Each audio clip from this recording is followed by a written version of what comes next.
count on for credibility and to keep it transparent with the fans. You ain't keeping it transparent with the fans when you lying. You're bald face line, and we're gonna get into him in a hot second. Line two, because he just wrapped up a live line. I'm telling you right now, when it comes to Caitlin Clark and this fan base, I'ma keep it real. And as of right now, a lot of these people in the media is not keeping it real.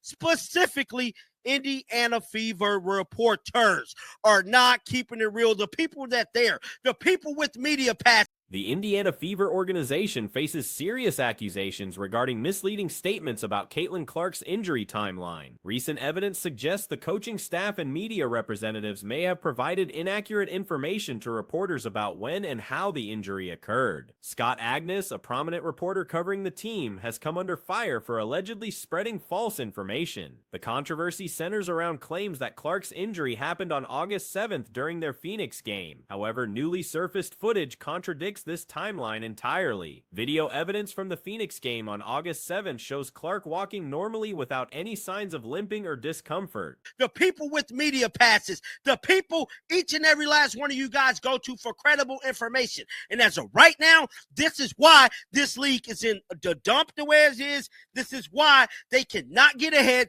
because they are not credible. They are not credible reporters. They are not credible at all. I am here to tell you, it is looking real damn spooky. And before we get into how she got hurt and all of this, we finna talk about this video right. In the footage, she carries what appears to be an expensive designer bag and shows no indication of being injured. This directly challenges the official narrative that the injury occurred during this time frame. The actual injury appears to have happened later during a different game when coach Christy Sides accidentally stepped on Clark's foot. This incident occurred after the Phoenix game, making the August 7th date completely inaccurate. The timing discrepancy raises questions about the organization's transparency with fans and media. Agnes has been criticized for his handling of the situation, particularly for appearing to find humor in Clark's injury during his reporting. We're going to talk about this video right here. This video is from Desert Wave. They had a game on August the 7th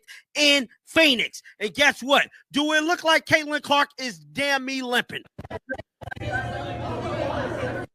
Caitlin is not limping at all in this footage. She actually got a big size bag on, and I believe this is a Prada bag. This is a $6,000 purse. She is rocking. In recorded statements, he can be seen laughing while discussing the circumstances of her injury, claiming it happened during a workout session due to awful luck and a bad step on a defensive series. The reporter described how Clark has been working intensively in the training room and making regular trips for hyperbaric chamber treatments. He mentioned that the front office, medical staff, and her agents are all actively involved in her recovery process. However, the credibility of these statements is now questioned given the timeline inconsistencies. This situation has damaged trust between the organization and its fan base. Many supporters feel deceived by what they perceive as deliberate misinformation.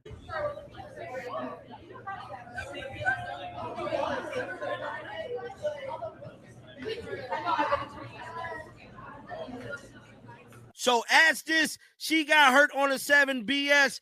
I'm not buying it. It's all BS, and they are lying. They're lying to us, guys. They been lying. They ain't transparent. We cannot trust them. And I'm telling you right now, Scott Agnes, you're looking real spooky, because I ain't even got to his footage. The lack of transparency regarding Clark's actual injury circumstances has created significant controversy. Some observers suggest Clark should seek independent medical evaluation from doctors at Iowa University, her former school, rather than relying solely on the Fever's medical staff. This recommendation stems from concerns about the organization's handling of her injury and recovery. The controversy extends beyond just the injury timeline. There are broader concerns about how the franchise is managing their star player. Agnes, you're looking real spooky because I ain't even got to his footage yet of him bold-faced lying to the people. This is why they scared of us content creators. Because you want to know why? Because we gonna keep it real. We're gonna ask you tough questions. We're gonna expose how this front office is mismanaging Caitlyn and how they are intentionally look like they're hurting her because it's probably their damn idea to, you know what, Caitlyn, add all the muscle. Add more muscle. You need to get stronger. But she added the damn muscle too fast. That's what happened. Now, somebody put in my comment section earlier. Questions have emerged about whether the organization is intentionally limiting Clark's public presence and fan interactions. Previous incidents support these concerns, including times when coaching staff appeared to discourage Clark from engaging with enthusiastic crowds. Coach Christy Sides has been mentioned specifically in relation to pulling Clark away from fan interactions during games. The situation highlights ongoing tensions between traditional sports media coverage and independent content creators who claim to provide more honest reporting. Many fans express frustration with what they see as a pattern of misleading information from official team sources. Muscle too fast. That's what happened. Now, somebody put in my comment section earlier, and I really thought about this. They said, you know what? Caitlyn need to go back to Iowa University at Carver and go get an evaluation from the Iowa doctors. She need not even mess with Indiana Fever doctors because I can't trust them. Now, shout out to Rosalina. I mess with her, but she part of them people too. I'm going to keep it real. You got a media pass. You wanted them once. I'm sorry, but The injury itself appears to be related to Clark's physical conditioning program. There are suggestions that she may have added muscle mass too quickly, potentially contributing to her susceptibility to injury. This raises questions about the team's training protocols and medical oversight. The credibility crisis extends to other team-affiliated reporters, including Chloe Peterson, who some believe is attempting to expose organizational issues. However, even reporters who appear sympathetic to Clark are viewed with suspicion due to their official media credentials and potential conflicts of interest. I'm gonna keep it real on Rosalina. She posted this. So we all remember this. Watch this. With the injury, and now got stepped on by the coach, and I think she's gonna be all right based upon the grin on her face. But now this was January, Brianna January stepping on her foot, and if I am saying that game was on the 9th. That game was after that. The ongoing situation reflects broader issues within the organization's communication strategy. The apparent disconnect between official statements and actual events has created a significant trust deficit that may be difficult to repair. Fans and observers continue to scrutinize every piece of information released by the organization, looking for additional inconsistencies or misleading statements. This heightened skepticism makes it challenging for the team to control its narrative or maintain positive relationships with its supporter base. The controversy underscores the importance of accurate reporting and transparency in professional sports, particularly when dealing with high-profile players who generate significant public interest and media attention. That game was after. That game was after this footage. That game was after the Phoenix game. That game was after the Phoenix game. This was the Phoenix game. That, my friends, was the Phoenix game right there. This is when I believe she got hurt. Well after. Oh, well after that game. Guys, it is definitely, we can't trust them.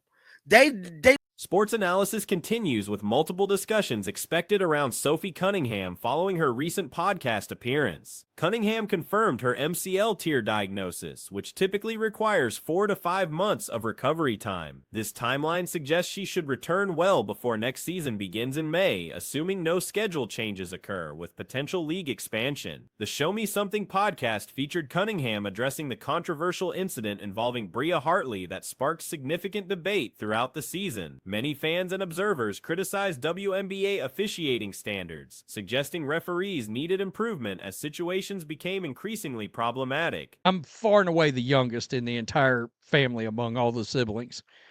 And he can't see. He has to get help to be able to watch my movies. country as hell. YouTube videos are the movies, all right? So anyway, got glaucoma. Like, honestly. So anyway, Sophie Cunningham's podcast came out, and once again, look, Sophie, you dropping news every time you do a podcast. Can you go to twice a week? Social media erupted with claims the play appeared intentional, particularly noting Hartley's expression afterward. Cunningham defended Hartley during the podcast discussion, stating her perspective on the incident. She explained watching the footage and disagreeing with widespread criticism, describing it as a routine collision under the basket rather than malicious contact. Cunningham emphasized her friendship with Hartley, expressing certainty about Hartley's character and intentions. The Phoenix Mercury player clarified she had waited specifically for this podcast opportunity to address the controversy publicly. The channel would love for you to go to twice a week on these podcasts. She confirmed MCL tear. That's what I said. I didn't think it was an ACL. MCL's better. That's like a 4 or 5 month recovery. I would assume she'll be plenty back by the time we get to May of next year. If they don't move I wonder if they expand the games, if they would move the season where it would start earlier as opposed to later.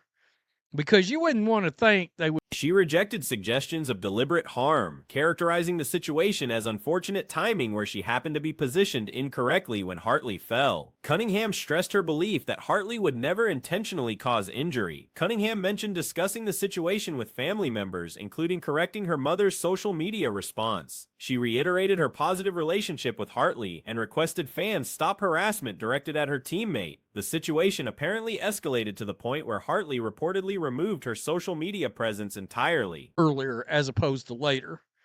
Because you wouldn't want to think they would want to cross-pollinate with the NFL or college football any more than they already do.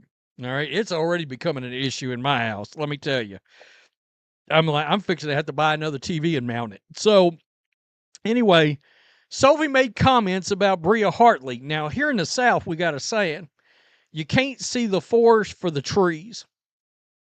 She's going to talk about this. I'm going to give you my opinion. All right? However, alternative perspectives suggest the situation may be more complex than initially apparent. Some observers argue that players directly involved in incidents cannot maintain the same objective viewpoint as external analysts. This outside perspective allows for broader situational awareness that participants might miss. The speculation centers around potential changes in player relationships when individuals join the Indiana Fever organization and publicly support Caitlin Clark. This association allegedly creates hostility that previously didn't exist between players. Opinion. All right. And you guys know, I think Sophie's cool as hell. I've said, hey, she's really close to being my favorite player in the league. And I find her really interesting, and I tend to follow whatever it is she's into. Well, she made her comments on the Show Me Something podcast. Go subscribe if you're not already somehow.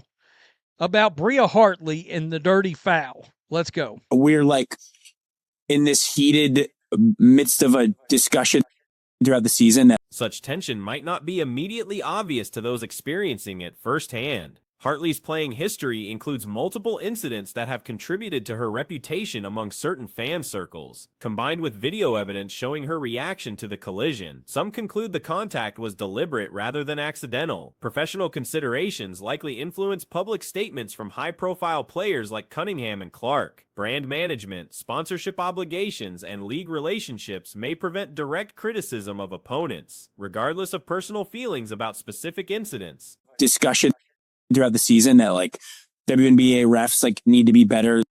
The things have gotten chippy. People kind of bully the Fever. I did watch the play. Twitter says a lot of people saying it was dirty. She was like smiling after, whatever. You can say what you want about this. It didn't look dirty to me, just like a bang bang play under the rim. Yeah. I've been waiting. Feelings.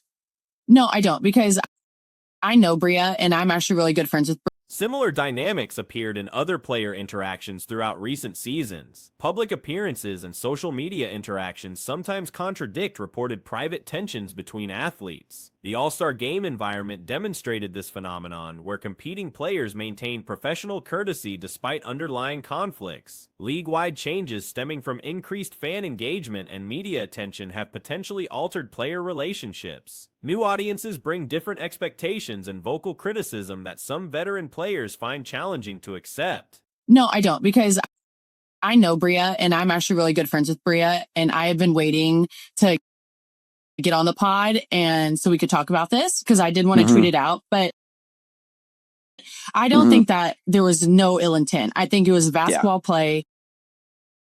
I was just in the wrong spot at the wrong time. She fell. Like, there's no way that she would go in there and intentionally try to hurt me. And so, I had nothing but love for Bria. And I even told my mom, because she tweeted. The Indiana Fever organization has become a focal point for both positive and negative attention. Players joining the team may face unexpected scrutiny from both supporters and critics. Some athletes discover the intensity of coverage exceeds their comfort levels. Former Fever players have cited increased pressure and criticism as factors in their departure decisions. The franchise's popularity creates a unique environment where performance evaluation becomes more intense than other organizations.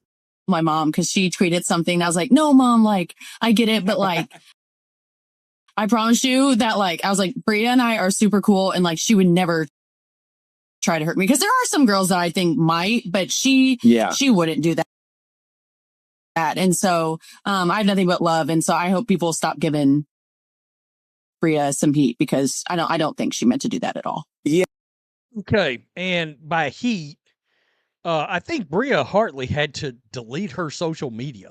The incident highlights broader questions about intentional versus accidental contact in professional basketball. Determining player motivation requires considering context, history, and visible reactions rather than accepting surface explanations alone. Player safety discussions continue throughout the league as physical play increases alongside competitive intensity. Officials face pressure to distinguish between legitimate basketball contact and potentially dangerous actions that require intervention. The social media response to the incident demonstrates fan investment in player welfare and team success.